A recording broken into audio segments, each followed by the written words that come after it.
Hi, this is the elementary Sunday school lesson for Sunday, April 29th. Sunday school's at 10 o'clock in the temporary building. You can just go get the kids out of the child care room and bring them with the staff member to the temporary building to begin the lesson at 10. The lesson is called Sisters Solve a Problem. This is from Numbers 27, verses 1 through 11. This is the Shine Bible. It's on page 64. Story looks like this. It's not a super long story if the kids want to read it, but there's a lot going on in this story and a lot of great lessons to take away from it. So the story is about Israel's being divided up into 12 nations, and it's going to like the firstborn son of each king. And in one situation, this man only has daughters, and the 5 daughters, whose names are hard to pronounce, go to, hang on, Moses. They go to Moses. I'm familiar with this story, I promise you. And say, hey, that's, we want to be remembered in this when this all goes down. And they are. Moses goes to God, and God says, yes, they should be remembered. The takeaway from the story is about speaking up if you see injustice or things that seem unfair. The secondary layer there is, of course, like in this day and time, that would have been hard for women to do, and the inequality that still exists for women, and when is it okay to speak up, and how do we have the courage to do that? So the story itself is fairly short, but there's a lot to talk about, and there's some activities that I think are valuable that make that a good thing to do. I will include this in the email I send you. It's a piece of paper, and on the second half of it, it says Session 9, Where Will I Stand activity. So this is kind of a movement activity and something you would do after you read the story and talk through some of the questions. Let me give you an example of some of the questions that they bring up. So on page 57 of the lesson I will send you, under Wonder and Reflect, the questions are, I wonder why some laws seem fair to some but not to others. I wonder how many other families in Israel had only daughters. I wonder what unfair things you would like to speak up about. So those are some fairly deep questions that will hopefully cause the kids to stop and think. In the Where Will I Stand activity, you take a piece of masking tape, and this will work well in the temporary building because it's a long floor, and just and you don't even have to use masking tape. We have a natural divide between the carpet and the tile that's just a long strip of metal, and you can use that as our line of where you stand.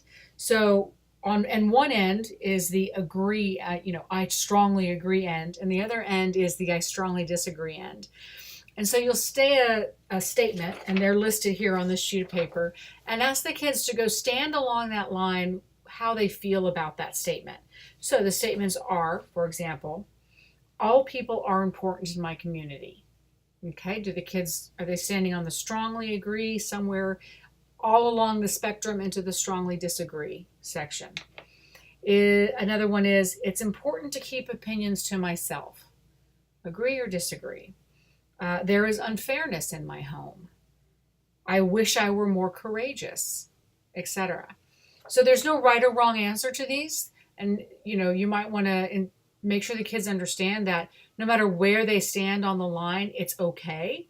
If they want to, then after each question and kids stand somewhere, ask who'd like to share about why they're standing where they are. What makes you strongly agree with that? What makes you disagree with that? What makes you unsure of that? Maybe you're right in the middle because you don't know how you feel about that. Those are all okay answers. Let's just share with each other what makes us feel that way. So I really liked that activity.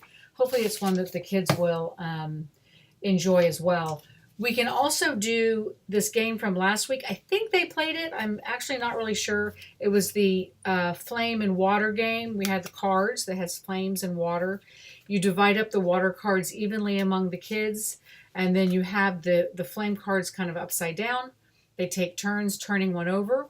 It has a problem or situation on it. I'll give you an example. Some are blank because they can make up their own problems. And it says, the other team won the game and they keep taunting you. So there's an issue. There's a situation out there. Then the children look at their water hands and they see which card they think has a solution that would address this problem. So it might be, so some examples of the water cards are, I will ask a wise person for advice.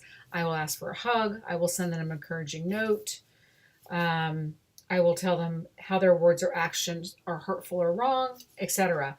So they played this last week, but it's very appropriate for this week's story as well. It's about thinking through how could someone respond, the best way to respond in this situation. And then whoever picked that card, the fire card, gets to choose what water card they think best suits that. And then the next kid, it's their turn to pull up the fire card.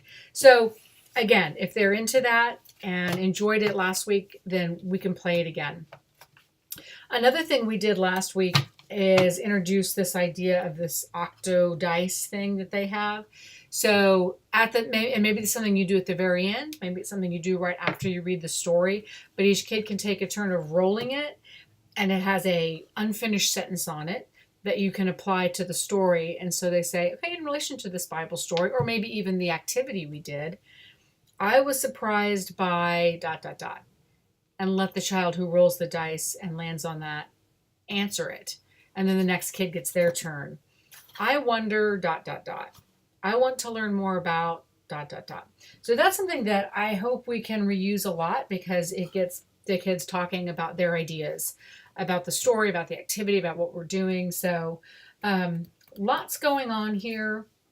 There's other stuff that's in the lesson plan that if you want to do, there's a whole pronunciation guide on the women's names, which is interesting because we all, have different names. There's a whole discussion on land and, who it belongs to, and like the Indians and where they are and all this kind of stuff. So it could go on and on, but I'll have all the materials for this on the bookshelf ready to go. If you find other things you want to do, that's great too.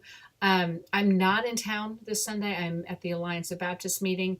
So let me know by Wednesday if you have any questions, because I'm leaving Thursday morning. So thank you very much. I appreciate it.